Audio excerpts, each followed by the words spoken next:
trade number 38, I think, is where we are. Hey, Chuck, could you put all this stuff on my Facebook and Twitter feed, please? Let people know. I guess I could do it. I guess I could. It sounds exhausting. Alright, I assume that everything's working.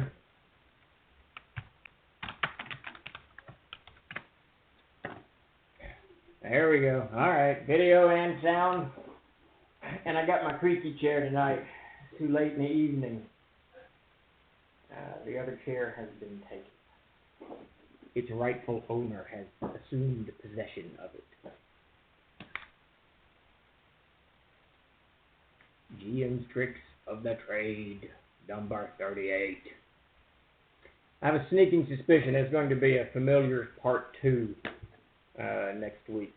I had a couple of other things I wanted to throw in there, but, you know, we restricted to 5 points, so I just backed off and stopped my jibber-jabbering, because I get to jibber-jabbering too much. So I thought I would alleviate the boredom. Not that the GM Tricks of the Trade, boy, very exciting stuff, very exciting.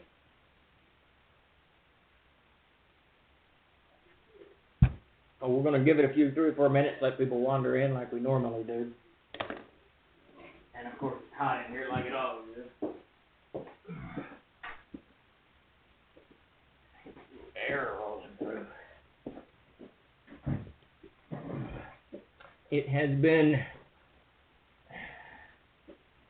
Hello, 𝐓𝐫𝐤𝐬, kicking the doors. It's been an interesting day today. We got the Amazing Adventures 5e hardcover book off to the printers. That was quite a task. Huge book, 352 pages, jam-packed with Amazing Adventures goodness. Jason and Peter both had to do final go-overs, and then there was a problem with the bleed from the manuscript had to be fixed, and then the title page had to be fixed, and there was all kinds of odd and end things that we had to go in and tinker with. But I think I started uploading it at like 4:45. It finished at about, I don't know, 5:30 or something like that. So we will know from the printers in the morning if all the files are good and clear, and they can commit to doing their end of thing. We still got to get them the leather version. I got to lay that out, but that doesn't take very long. And really, the key is getting them the guts of the book, the heart of the book, so they can get that into their system and order the paper and blah, blah, blah, blah, blah. I actually don't think I've seen a quote on it yet, but we've used Walsworth printing for the past 15 years. I don't think we're going to shift gears now and go somewhere else. They're good people out of Missouri. They come out of Missouri. How's it going, Chantel? Sup, nerds. Loving it. We'll get started on Familiars here in a couple of minutes. Let's see what we got going on. And as always, any comments, questions, observations that you guys have, you know, don't hesitate to jump into the stream and let us hear. How's it going, Epi? I'm trying to figure out how to get this stream up on my Facebook page. I never know what's going on. Let's see, Castles and Crusades. The game to beat. It really is. Hey, Big Shot, how's it going? That's the way to enter a room right there. Away she goes, boy. Alright, so what is it? That is what I want. Copy it. No, that's Discord. Why can't I find Troll Lord products at Barnes & Noble? So, Barnes & Noble, we are certainly carried by Barnes & Noble, but they, wrong my camera, it's all askew. Let's see, Flat River Group is our primary distributor now. They're actually, I should say, they're our consolidator now. and they certainly could sell through Ingram and stores like that. But generally speaking, Barnes & Noble only carries really the very, very well recognized names. We don't push hard into Barnes & Noble, and there's Books A Million still around. I think there's a couple of others, because they have full returnability, and what they'll end up doing is ordering a bunch of books, and then they'll return about 30% of them, and then they'll order the same book again. And every time you get a return, you have to pay the shipping, and you have to pay a small handling fee. It starts to add up very, very, very, very quickly. So it's a little bit. It's just a channel that we don't push really hard, and to get the books into. Maybe at some point we will, but and I know that, like I said, Ingram carries this, which is a big bookstore distributor. But it's just something I don't aggressively push. We did that back in the long ago days. Diamond Comics carried us and directly distributed to bookstores like Barnes & Noble and Borders and Walden Books and all of that. But again, it was kind of the same issue. We ran afoul of Diamond, and some irritants were expressed from one to the other, and that kind of soured me on it. That said, we really need to get into being in with things like the Player's Handbook, Capskeeper's Guide, and more importantly than that, the Edgar Rice Burroughs, our big Edgar Rice Burroughs art collection. It really needs to be sitting on the shelf at Barnes & Noble just about anywhere. It's a huge, great, wonderful collector's set that, needs better exposure that way, without a doubt. It needs actually better exposure in comic book stores, to be honest with you. It's where it's tailor-made to go. They really are. They're amazing books. Michael Tierney did lay those things out, and Lord have mercy, did they just absolutely fantastic. He took art from way back to 1911, and he cleaned it up, fixed it, and patched it in his art software. I don't think he was using Photoshop. I'm not really sure what he was using, but it really did a wonderful job. And then Peter Bradley and Mark Sandy got in there and actually put it into InDesign and got it all kind of into a functioning space. And then Russ Warnham got in and edited the text. And what ended up was this absolutely fantastic 4-volume. What is it? 300 pages of volume, something like that. Yeah, I think it's about 1,250 pages total. Fantastic book. If you're into Burroughs, it's all the art that appeared on Edgar Rice Burroughs books, comic books, magazines, movie posters, just tons. It's just art all over the place. Definitely check it out. And that needs to be in Barnes & Noble everywhere, Epic, without a doubt. All right, I'm going to post this on Facebook.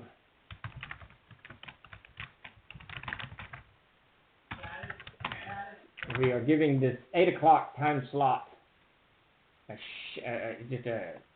giving it a once over to see if it's actually going to work for us. A game normally Thursday nights starts at 9 o'clock, so we thought maybe it'd be a good idea just to do Game Twitch and Trade, and then I can just go to my game since I'm not doing family time and all that stuff anyway. So we will see. Which one is the priest? I didn't even look at it. Are you talking to panels? We'll get to them soon. But tonight we are definitely talking about familiars. The Wizard's familiar, Sorcerer's familiar, I think, in 5th edition. In Castles and Crusades, it's just the Wizard. But however you play it, however you bring familiars into the game, I know different game systems certainly have different approaches to the familiars. And we put a book out was originally called The Book of Familiars, and we didn't feel like that title did it justice, so we changed it to Mystical Companions, and it basically took the idea of the familiar and broadened the scope of it, and this is sort of what we're going to talk about tonight. When we dive into familiars, it broadened the scope of what a familiar actually is, and we had a good dozen writers jump in and designers jump in and kind of create. Now, this was for 3rd edition originally, so you saw the rogue, the fighter, the ranger, the druid, the cleric, sorcerer, whatever. Each of them got their own familiar, and it's not really like the wizards. If I recall, the fighter had a named sword. The robe was some kind of, it was a shadow spirit that they could conjure to serve them or to work with them or what have you. So what we did is we took the concept of familiars and really broadened it out. And interestingly enough, the book, when it was written, when Mac actually presented the book to me, it was, as an idea. He didn't write it, but Mac Olin actually had the concept behind it. It immediately made me rethink the familiar. Instantly, I thought, okay, wait a minute.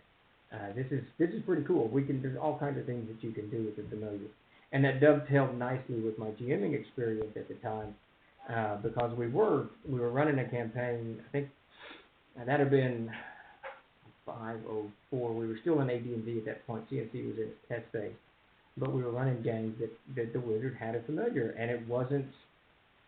The familiar was almost as distracting as it was helpful, and it's where I began to kind of shift my thinking into what it actually is, what the familiar actually serves, what its purpose is at the table. And this is where our GM Tricks of the Trade number 1, Rethink the Familiar, comes in. And we'll dive into that just real quick, but just to let everybody know who's just wandered in, if you have any comments or questions, definitely post them in the stream. Join the conversation. Don't let me dominate it. And you guys are experienced GMs, and you've done all kinds of stuff in your table career. So dive in and have at it. If you have ways that you deal with familiars or the way you work them, we'd love to hear about it. Absolutely. And when the comments are pretty cool and resonate with me, I try to work them into my next week's GM Spirits of the Trade. If the subject's still lingering, because it's just cool that we all can kind of share all of this information as we do in today's age of whatever today's age is. I can't figure that out. I'm reverting myself. I'm trying to go backwards a little bit. less phone time, less internet, more. I don't know. I'm just sitting and staring like we did as kids. We didn't have anything to do. You just sat down and stared at something. At any rate, so. The first trick of the trade is rethinking the familiar. And when I first began running games way back when, and Wizards would have familiars, of course, it was AD&D in those days, and you would roll on a chart. And I can't remember what the percentages were, but there were tiny percentage for you to actually get a special familiar. So the vast majority of familiar spells that were cast by the Wizards ended up with a toad. The wizard would get a toad, or I don't know, what were they? A crow. I think a rat was one. Just borderline. They're kind of cool in the concept, in a literary sense. They're kind of cool because your wizard with the familiar on his shoulder, or with the crow on his shoulder, is kind of a cool concept. But when it comes down to the actual gameplay itself, there's mechanics that go into this whole experience that make using such familiars difficult, especially things like the toad. The toad it's got 1 hit point at best. Any area of effect spell is going to kill a creature. It can't speak. It can't see very far. I don't even know if toads can smell very well. I don't really know much about the physiology of a toad, but they're very small and they're relatively fragile when set up against things like a chimera or a basilisk, or even a giant spider. Any of these things could certainly annihilate a toad relatively. Could annihilate a toad relatively easily, and that goes for some of the other familiars as well. So I began to rethink the familiar, and it really didn't sink in until we were playing CNC for a while, and the game that we're running now. It's a fey toad, exactly. Well, and you can go that direction, and we'll get into that. But you can actually go that. You're joking, but it's not a bad comment, because that's sort of where I'm going with this. When I began rethinking the familiar, I stopped thinking of them in adversarial terms, meaning as the wizard is an enslaved something, and we'll get to that later. And I started thinking of it something as a tool that's at the table that's useful. So when in the game that we're running now, which we've been running for a good decade now, Chris, he plays the wizard, and I know he was beginning to talk about it familiar. He was beginning to, because that's kind of what you want to do when you're a wizard, is have this familiar. And we batted ideas around and whatnot. And after a few games, I kind of conceived of a way to bring a familiar to the table and give to his character that would be something kind of cool. In the Monsters and Treasures of Erd, there's a monster called the 𝐓𝐫𝐚𝐝, and it's a very small 2-hit dice. That thing, something that can speak, and its main power is that it devours information. It wants to learn all kinds of things, and it remembers it. So, and these creatures are immortal, so it's this wellspring of information. Presumably, this thing's 10,000 years old, or whatever you want to say. So it would have information. And when I put him in as an adventurer in the game, and Chris rescued the 𝐓𝐫𝐚𝐝, saved it, and then it bonded itself to Chris as a payment. And this familiar, this 𝐓𝐫𝐚𝐝, or 𝐓𝐫𝐚𝐝's name, has become and remains this wellspring of information that I can bring to the table when I need it, that they can access if they need it. It gives me an NPC that can communicate in Chris's language or the wizard's language, so the two can have role-playing sessions. There's 1,000 things that I can do now with this special familiar that I couldn't do with the crow, the toad, or whatever. And that's one reason I say when you're looking at the whole familiar concept, just rethink it. It's fine to have animals, and we'll get into that, but set that concept aside and think of the familiar not as something that helps the player, but think of the familiar as something that helps both the GM and the table itself, propelling the entire game forward. This 𝐓𝐫𝐚𝐝 has actually gone on to, it's very close friends with one of the other characters not actually the player, that'd be kind of weird. It's close friends with one of the other characters at the table, but which gives us great role-playing sessions, and it's there to help and this type of stuff. And its powers are so benign, it can go invisible, fly, and I think it can make a stone of dispel magic. It's got a 2% chance of dispelling a magic spell. So it really can't do much unless an extraordinary roll is made, other than gives me, as a GM, a tool to use at the table for all kinds of purposes. We had a question in here. If a familiar died, the wizard would lose hit points too, right? Yeah, and that's the other side to it. If I remember correctly in AD&D, and it may be this way in CNC, I honestly can't remember, you lost double the hit points. First level familiar, you can really take some damage from it, but and of course and we're going to get into that when we're talking about the animals, because these familiars are pretty fragile creatures. I guess that's one of the tips that I kicked to next week. They're very fragile creatures and can get destroyed very, very quickly. So you have to think about that too when you're running these, when you're putting the familiar at the table. Let's see. It really, Chuck says it really helps with letting some metagaming in, but yet not in a metagaming way. At least that's how I see it. Yeah, absolutely. And that's a great way of putting it, because you now have a tool almost. Well, it's not. It is a permanent tool until it's banished or destroyed. You have a tool now that you can do any number of things with. Now this plays right into the last three GM tricks of the trade, where we talked about how to keep a game from derailing. Once it was derailing, how to get it back on track, and once it had derailed, how to shift gears. The familiar is, and a lot of the things that we talk about are plot points that you give a character, a player, so that they can take their character and go in different directions, or distract them if nothing else. And the familiar is that perfect plot point. The familiar is absolutely perfect for that. You bring him to the table, and at any point you can have information that the familiar remembers, that the familiar learns because he's able to talk to a fae or whatever it is. It doesn't matter. It's a great way to metagame without metagaming. That's a perfect way of putting it, Joe. Yeah, Find Familiar is one of those spells because it's a little costly at low.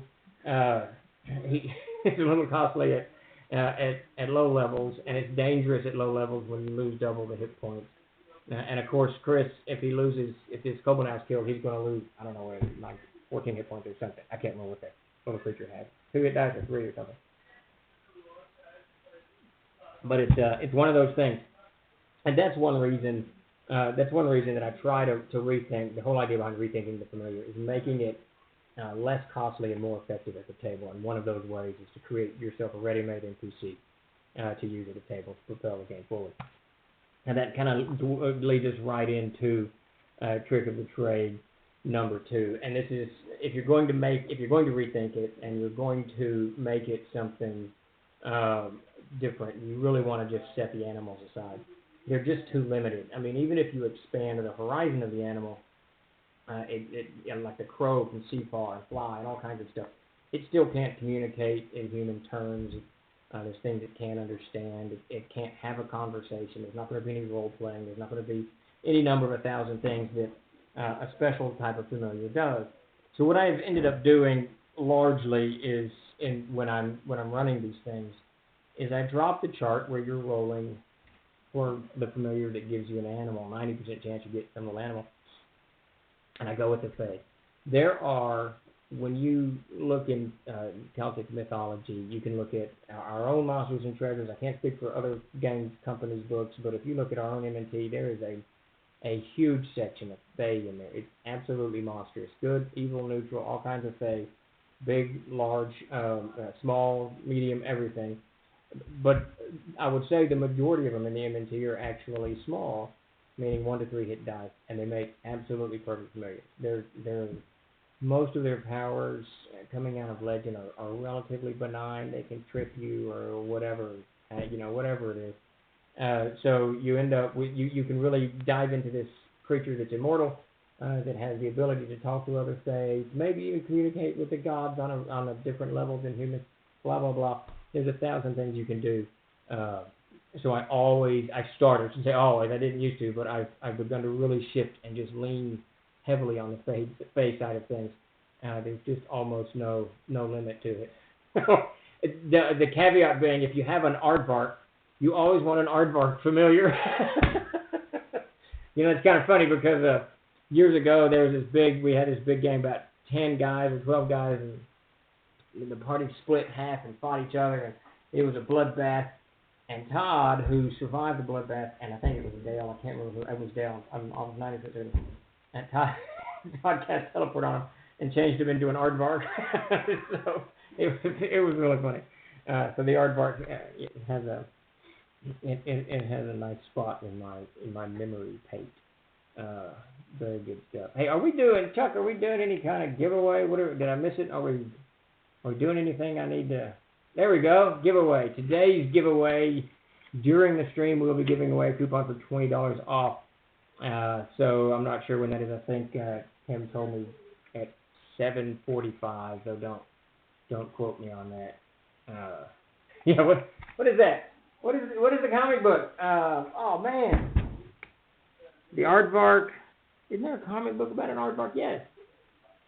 Not Gru. That's the guy. That's the cheese eating fellow. Cerebus, yes, that's the one. I knew it was out there. He's got a hat. I never read Cerebus. I'm a huge comic book guy, but I never got into Cerebus. I don't know why. I need to revisit that. That would be something cool to go back and look at. Mac just absolutely loved Cerebus, but it wasn't quite my cup of tea at the time. I don't know what I was reading in those days. All kinds of strange independent comic books, just all kinds of weird crap. I like weird crap. Of course, I guess the talking aardvark hat pretty weird. So I'm not sure if I remember right. He smoked a cigar too. Not quite Gru, but he's all right. All right. So at any rate, so what I try to do is avoid the animals anymore, especially the little bitty ones like a toad and a rat, because they don't serve any kind of purpose at the table other than to give the wizard a little bit of you can see a little further, or maybe hear a little bit better, or something like that. But I generally try to avoid animals. Now, having said that, if the player really wants an animal, then I certainly don't care. They can certainly have an animal and roll and get whatever they want, and they're good to go. Gru, yes, I did say Gru. He liked, he was a mendicant, or he was always called a mendicant. Man, I have not read that comic book in years. He was called a mendicant, or he called people a mendicant, and he ate cheese all the time, if I recall. I absolutely loved Gru. That's a good comic book. Sergio, who did? Sergio something. A long time ago. I've almost quit. I still read comic books occasionally, but I've kind of quit because they started making every title cross over with every other title, and to get one and keep up. Sergio Aragonis, yeah. So to keep up with one, I had to divide this and that, and I'm like, it's way too much work for my tiny brain, so I just kind of abandoned it. That got crazy expensive, but much smarter than Gru.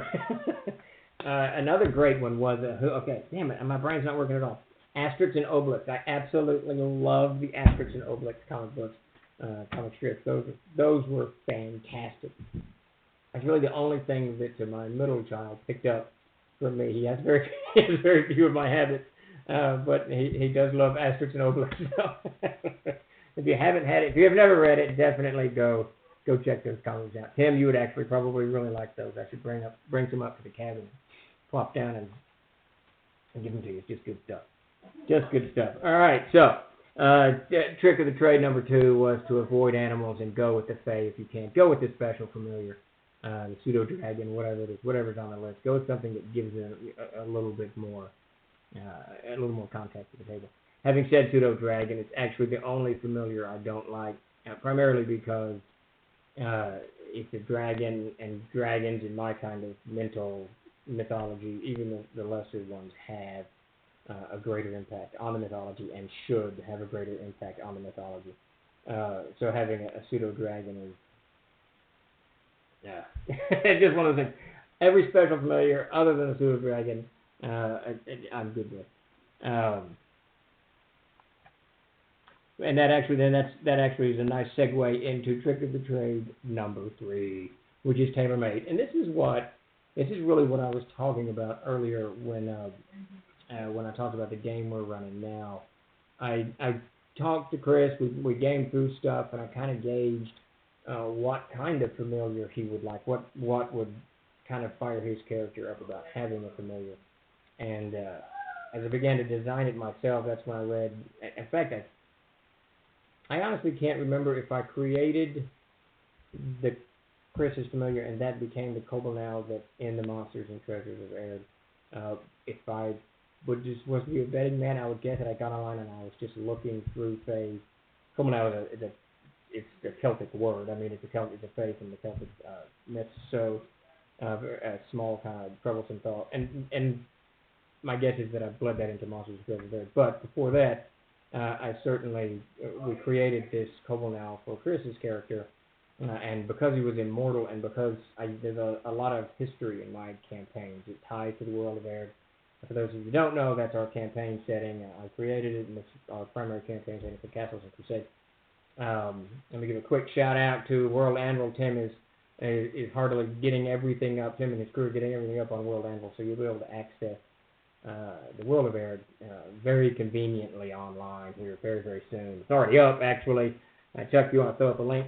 Yeah, good stuff there. But at any rate, so this 𝐓𝐶𝐚𝐝, I created it both for my game and for Chris's character, and it's worked brilliantly. We've had the same familiar at the table for a good, that would have been 07 or something, 08, I don't know. So a good 10 years. We started the game in 2006 is when we started.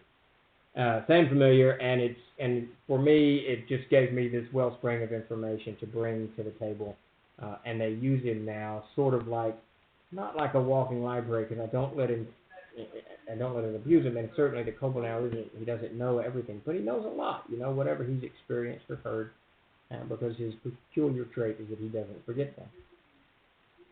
But this just became this great tool of the game. So that's sort of what I recommend when you're making familiars. Create something, or find something online, or dig through a book like the Monsters and Treasures of Castles, Studies, Monsters and Treasures.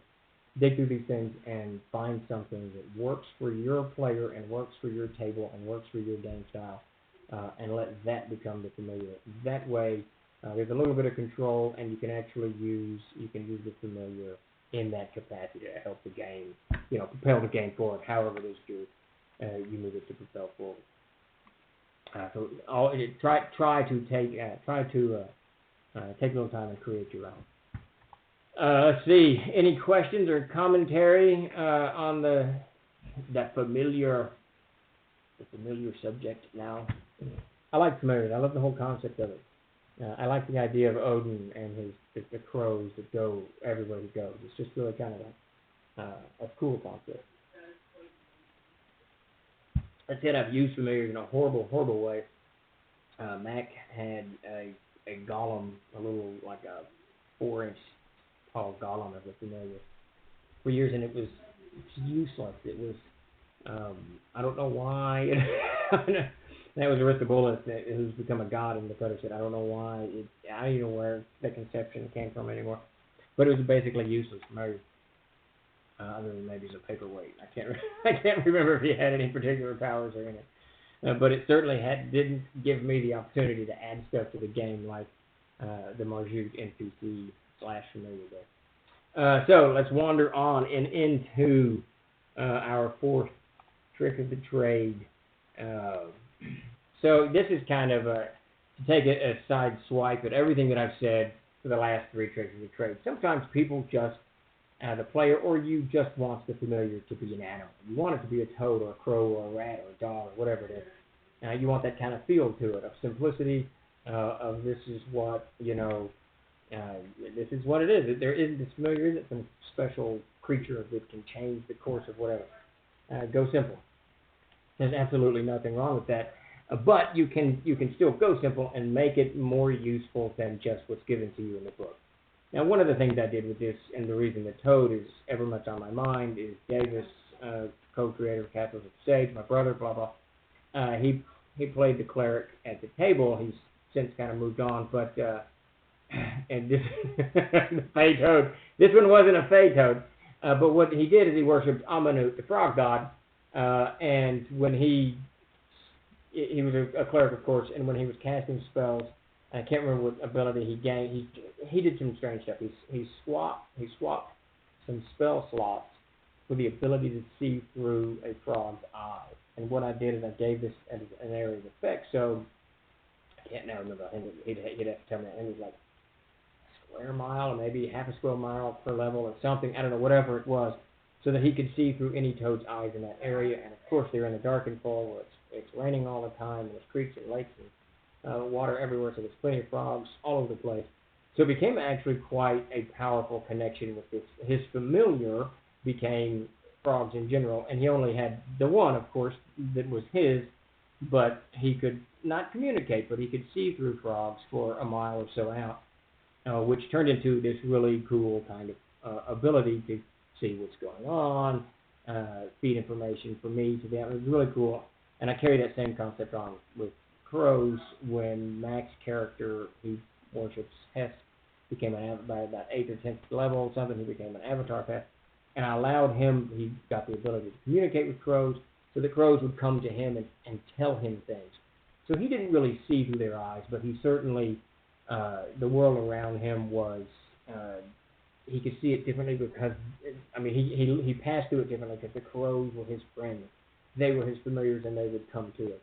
So you can do that same concept. You can take, if your wizard has a crow or a bird or whatever, doesn't matter, as a familiar, allow the wizard, through that magical connection with that singular beast, allow the wizard to see through or have that same connection with other beasts of the same species. So you end up with this kind of just slightly enhanced ability, slightly enhanced power that both allows you to feed stuff to the player and allows the player to have a little bit extra oomph to the familiar other than just this small 2 hit point bird, perched on the shoulder.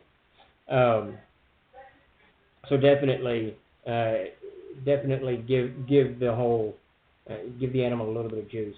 And this is where Chuck's magical Fey Toad would come in as well. You certainly they can have a toad, and that's a great picture, by the way. They can have a toad that actually is a Fey. They just don't know it, and they find out about it later. We've talked about this a lot here in the stream, that concepts introduced evolve over time, whether you planned it or not. It's not relevant.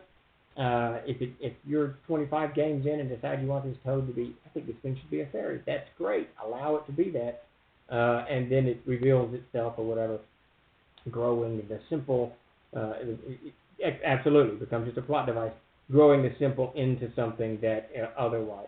And there's no reason that a Fey wouldn't disguise itself from, it was summoned as a familiar and it's bound to this wizard.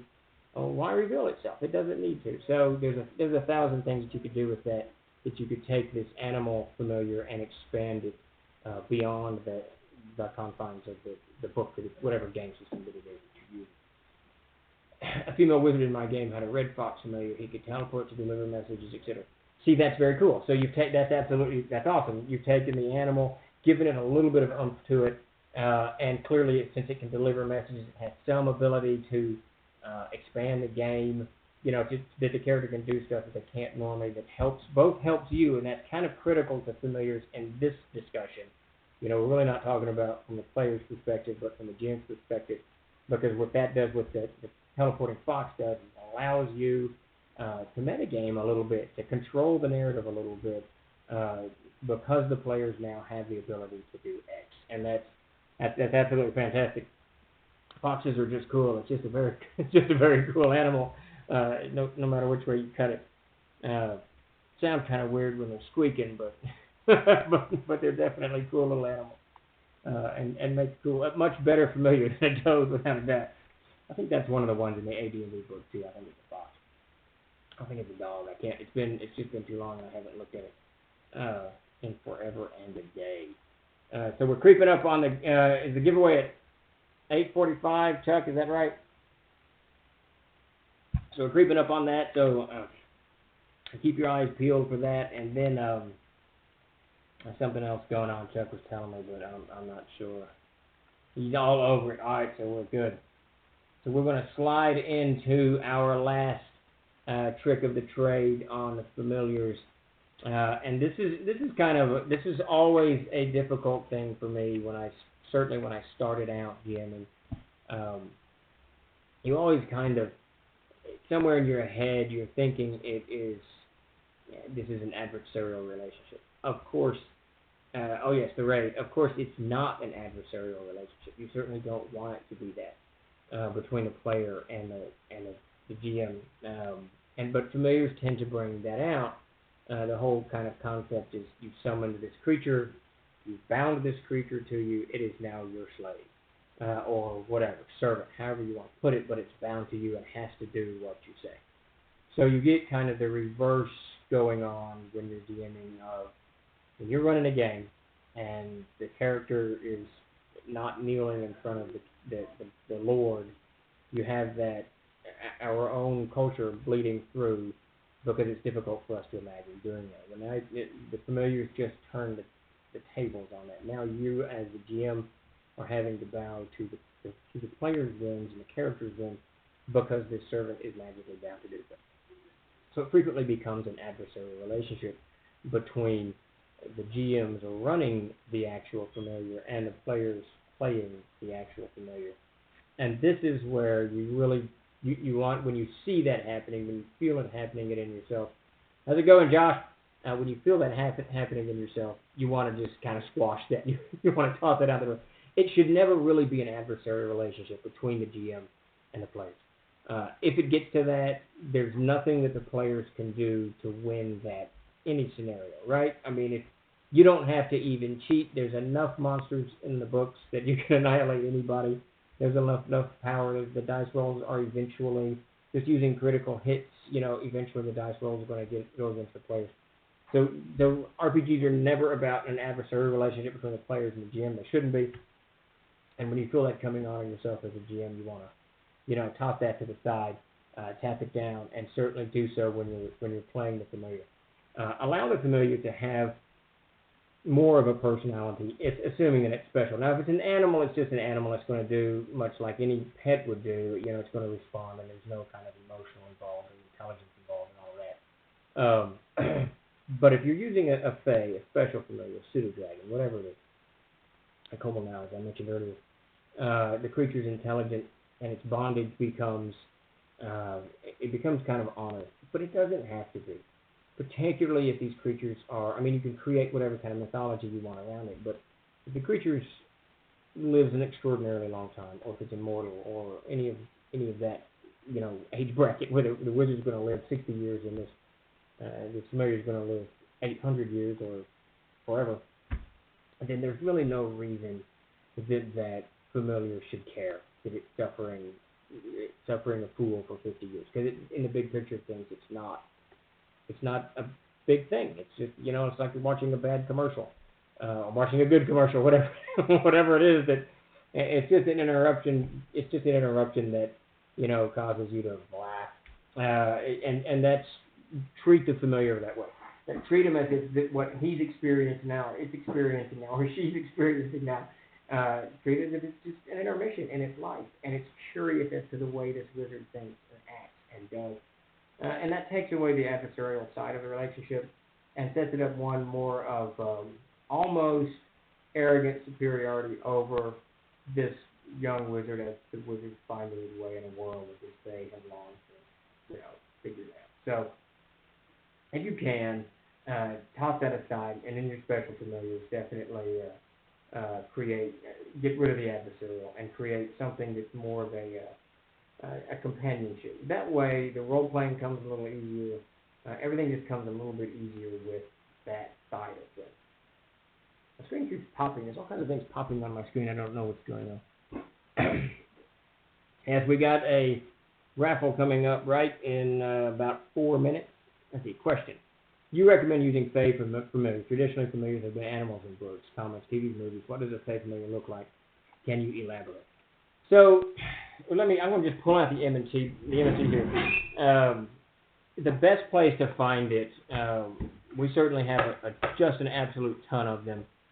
Brian Young, we have this series called the Mythological Codices, and he's taken mythologies of the world and recreated them for the gaming table. And one is the Celtic mythology. And Celts, of course, if you study any kind of Irish history, Scottish history, you've got, I know the Scots aren't Celts, but you've got an absolute ton of Wales, people in Wales are still Celtic, I think. You've got an absolute ton of Fae up there. And there's just all kinds of, just opening the book to this here, you've got the Brunad, which is a brownie, Bollybogs. Now, I'm sure that Brian is going to holler at me about my pronunciation of these things, but you've got the Urus, the Losfajar, and what these are just small little creatures that are somewhat humanoid looking. Obviously, the brownie looks like it, but if you look at like see if I can get a picture of one, so I don't have to actually read the description. There's so many of these things in these things. Sylphs, sprites, okay, here's blue cap, red cap, I think is a goblin. Blue cap is a type of a kobold now. Let's see, the Quiruchon is just this small little creature, appears to have, it wears clothes, but it's got kind of like a rat's head with large ears, this type of stuff. It sits loads of ore. This little creature's ability is to find different types of metals. And that's it. So you've got, and if you don't have a monster book, the best place to do is just go online and type in Fae, Irish Fae, and just, there's tons and tons of resources of these things. Some of them are very powerful. Some of them are witches. Some of them all kinds. Wait, what are we doing? Oh, yeah, no, I did not. Wait, maybe. I can go do that now. But, yeah, so the Fae are just about anywhere and everywhere. And like I said, some of them are extremely powerful and you don't want to use them. Some don't work. But there's a whole lot of them if you just kind of piece through them. And when you read these legends, and obviously the cool thing about these Fae is they're very localized creatures. They're, you can tell that this one lives in a pond by a barn where there's a weaver. And it's just a tale that's come out of, the medieval Europe. This is what this one creature is. And it just messes with people. It tricks you with riddles. It steals your socks, or whatever it happens to be. Most of these Fae are just small little creatures that, hound us. But the nice thing is, and Brian has certainly done this for Castles and Crusade, I have no idea if he's done it for other game systems, I imagine that it has, is that he's taken these odd little creatures and made tons and tons of little, very, very useful encounters, fun little encounters. And they're very small because these creatures aren't very tough. They're first level encounters for the most part. Definitely, if you've got the Monsters and Treasures, definitely check it out. The new one's got a ton of those in there. But if you don't, look online. They're all over the place. All right, so we're doing the raffle now. I'm going to go get our mystical companions real quick. tell people what we got.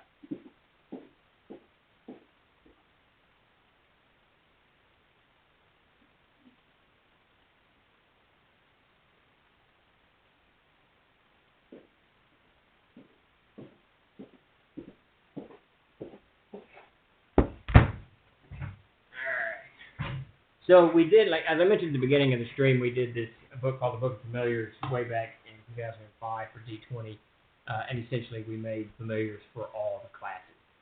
And it's really just kind of a nice concept. And it's not so much like the Wizard's familiar, like you summon this thing, but through whatever act or overtime or gameplay, you actually can, different classes can earn different types of, or gain the loyalty of different types of familiars. So we've got like the Bard is a muse. The Bard can actually gain a muse in the game. The Rogue, a small shadow. The Fighter, his named weapon, what have you. And we have this out. This is the Castles and Crusades version of it. It's called Mystical Companion. Obviously for sale on the store. And we've got a 5th edition version for sale on the store as well, though. The 5th edition one is headed towards its reprint, second printing. There's not many. I think there's less than 10 of those on the shelves. I'm almost dead certain that we don't have any more left in the warehouse, and we got to figure out what we're going to do next. Will the 5th edition archive, volume 1 and 2, be available as a print and digital combo? Well, Epi, it should already be available as a print and digital combo. So yes, I will get with Tim and figure out what's going on there, but it should be on the website. Available both directions. That's interesting. Someone crossed something the other day that wasn't a print and digital. We'll get that fixed up. So by tomorrow or Monday at the latest, we will have that put together. Maybe we did. I don't remember uploading it. Maybe we didn't.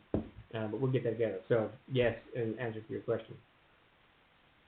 So the giveaway, the $20 coupon, is going on right now. All you have to do is type in !raffle. And you will be entered into the raffle for the $20 gift certificate at the Trollzah Games web store, which is about half off of one of the book familiars if you want to go down that line.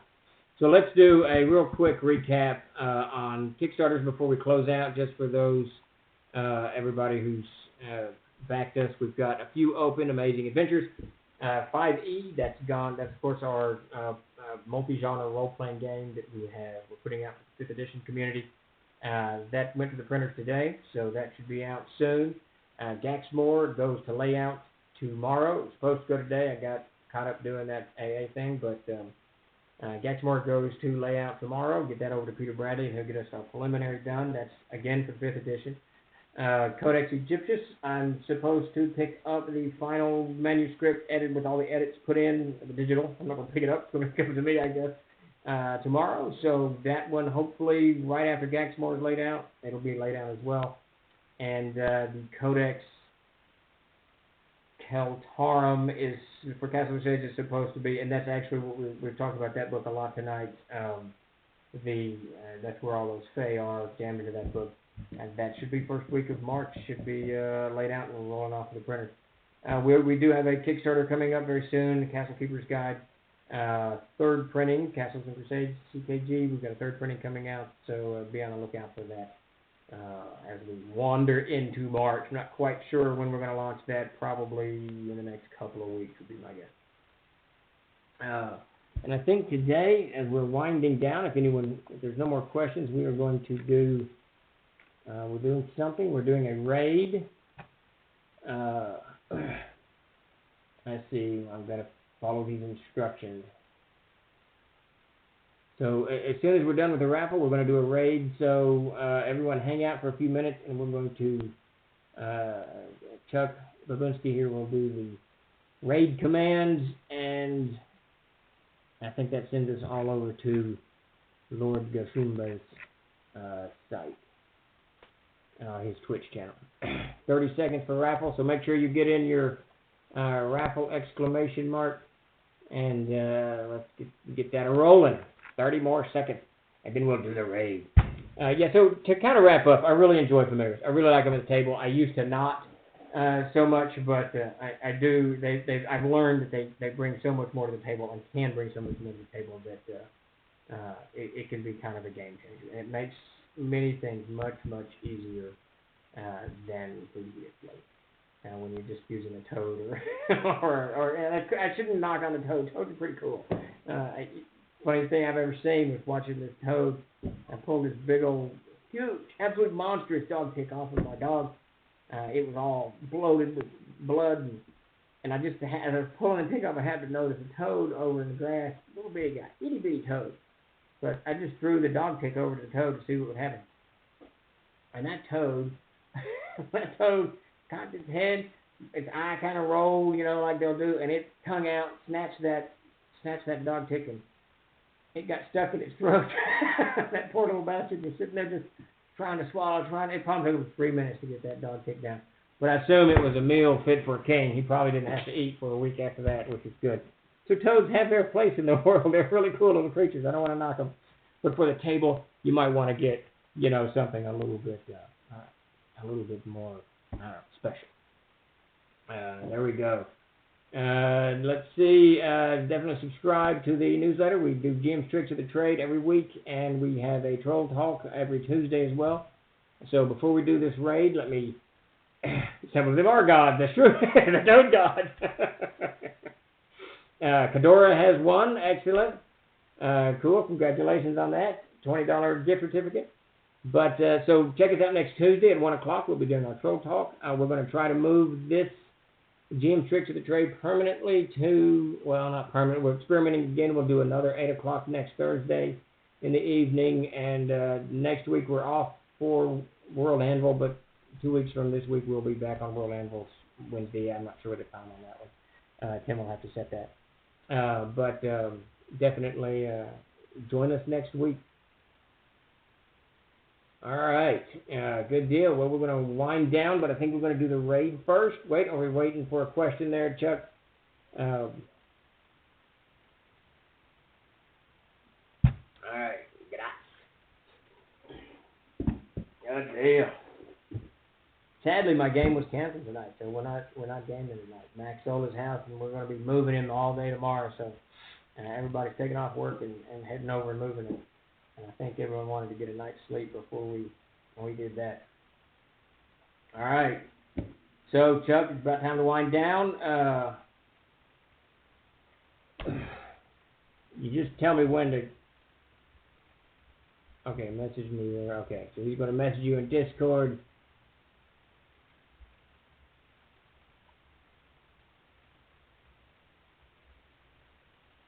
All right. Do I hit raid now?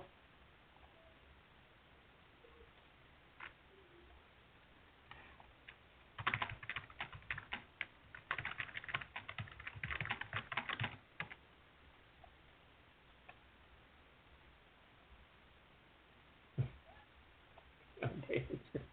All right, so thanks everybody. We're signing off, and we will see you next week. Thanks everybody for showing up.